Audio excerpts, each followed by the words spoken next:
folks, just got turned still outdoors. Today we're going to take a little dove hunt over here in Kuna, Idaho. And I joined this morning by Dakota Miller. Morning, folks. And we're going to try and do some damage on the dove population around here. Now we can shoot mourning doves, which we can get 15 of those. That's our limit for the day. And it's unlimited eurasians. So we're hoping we see lots of eurasians.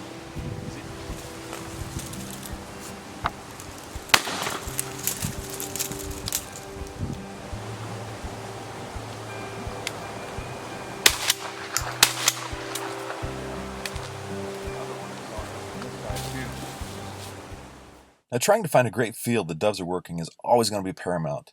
But let's say you can't find a great field. The property that you're on doesn't have a lot of birds and you want to create more shot opportunities.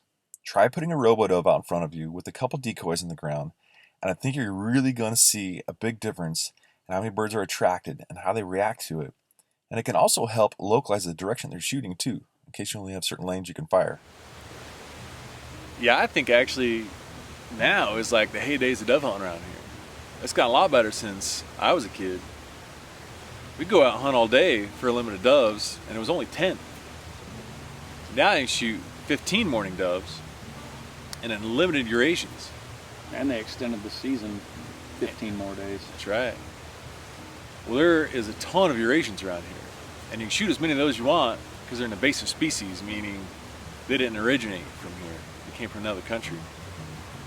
Story goes, back in the 1970s, there was a pet owner down in the Bahamas. He had brought in some Eurasian doves, and they come from Asia and Europe.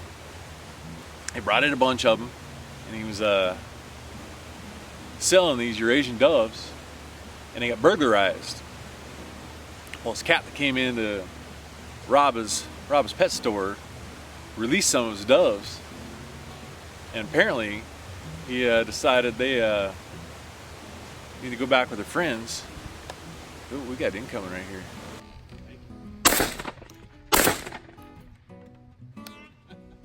Wow.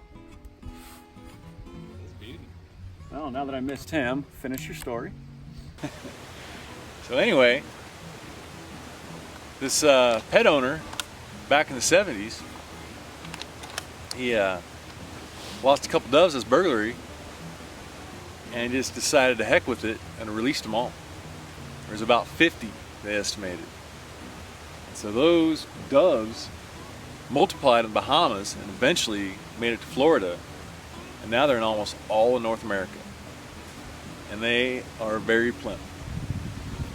They just started showing up here in Idaho probably, I would say, about 10 years ago,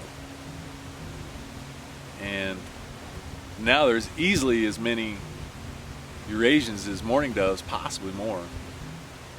The problem is they'll take over the nests, mourning doves, kind of take over the habitat, and they compete with mourning doves. So that's why they're trying to get rid of them. But personally, I would just soon shoot eurasians. You get twice as much meat. It's almost worth it now. It's not just target practice for all the other game birds. It's a ton of fun. If you can find a field where they're working real good, or find some trees like these where they're roosting, and you can have some good shoots, it's a lot of fun to bring out first-time hunters and get them introduced into hunting. It's a real controlled scenario where you can make sure that first-time hunters are doing it all right, teach them the do's and don'ts, and you take these things home and make yourself a nice dinner if you can hit them. Yeah, don't trust me to hit them. Which we haven't had exactly the greatest luck so far. Again, this is our first trip out, so that's our that's our alibi. If we don't have a whole pile of doves by the end of the day, we're definitely going to have a pile of empty shotgun shells, I can tell you that. No, man, it's a lot of fun. Weather's still nice out. Actually, it's going to be hot. It's going to be in the 90s today. We'll be ducking out of here about 10 o'clock, and then We'll probably go try another spot this afternoon. Yeah, it'd be nice to hit that flyway where they're trying to go roost at tonight. Yeah, we got a spot by some railroad tracks. There's some Russian olive trees in there, and they really like those things. Like right in the evening. Done pretty good last couple of years there. A lot of eurasians. You know, man, I remember me and my old man taking me out when I was a kid. Back when I was a kid, you couldn't hunt until you were 12 years old. So 10, 11 years old, I go out and I was a bird dog. Oh man, and shoot doves. I run out the field, grab them, run back. Sit there and crack another cold one. That's what was always good about me when I grew up in Tennessee. Like, we didn't really have an age limit set for hunting. Basically, if you could carry your gun, you could hunt. So my grandpa bought me a little single shot 410. I thought that was the coolest thing in the world. But man, did they have to be close to be able to hit them. Right. I had single shot bolt action 410 that my grandma gave me when I was a kid. Now that's my first shotgun. And that thing, I tell you what, I went chucker hunting with my old man one time. We drove up this road, big old covey of chuckers flew up on this hill, and we got out truck, snuck around on them. 2 chuckers hopped up on this berm, this dirt berm about that far apart. I was like, oh yeah, my first chuckers, I'm gonna get 2. I aimed right in the middle of them, and I shot right in the middle of them. And they both flew away. I was so mad. Not as many BBs in that round. No. They couldn't have been more than 6 or 8 inches apart. I don't think I ever did get a chucker with that gun. Was that a smooth bore barrel? Didn't have a choke? No choke. Oh yeah, that pattern probably shot. No, it was a tight pattern. Yeah? I shot right in between both of them. You can see the dirt fly out. Wow. They laughed at me. They probably flew away. Did their infamous chuckle? No, that was my dad. Chuckling, grabbing his gut back by the truck, laughing at me. That's awesome. He's like, that's not my son.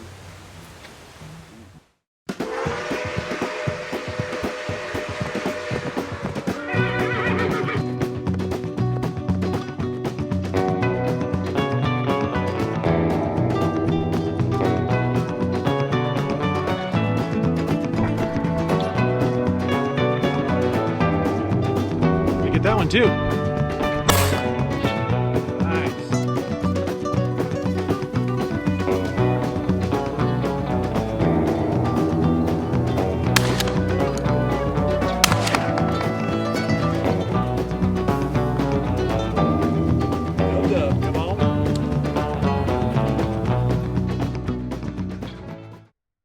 As an experiment for our evening hunt, we decided to place a robo-dove in a spot that doves likely would never land, just to see what the reactions would be and how many would be attracted to it. And once we set it up on that pole, up above the plane of the railroad tracks where they could see it from every direction, it was incredible how many birds came in and buzzed that thing and gave us shot opportunities that we would have never had otherwise.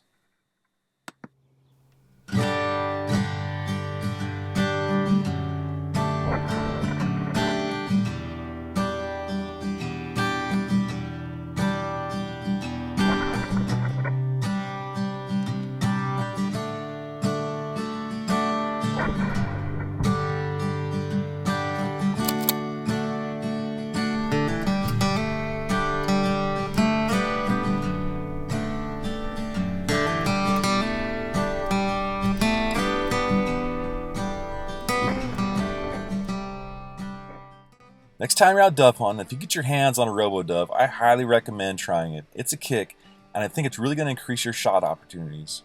Hope you folks enjoyed the video. If you did, we'd greatly appreciate if you subscribe to the channel. It helps us out, and then you can catch future videos coming down the pipe. But in the meantime, get out there and cast your silhouette somewhere outdoors. Thanks for watching, folks.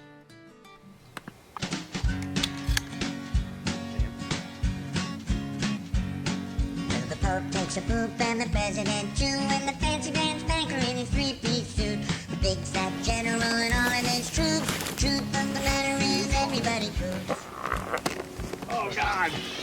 Granny. Look who that was rolling. You were squirting. Is it really right? Hey, dude. How do I delete? You're welcome. Too late now. I will tackle you. Perfect. The blooper at the end of the video. Yeah, Right I in think front of the camera. you just stole Griffey's crown right there. Not your butt. Oh God! Right in center frame. That's so gross. What do you eat? Baby food?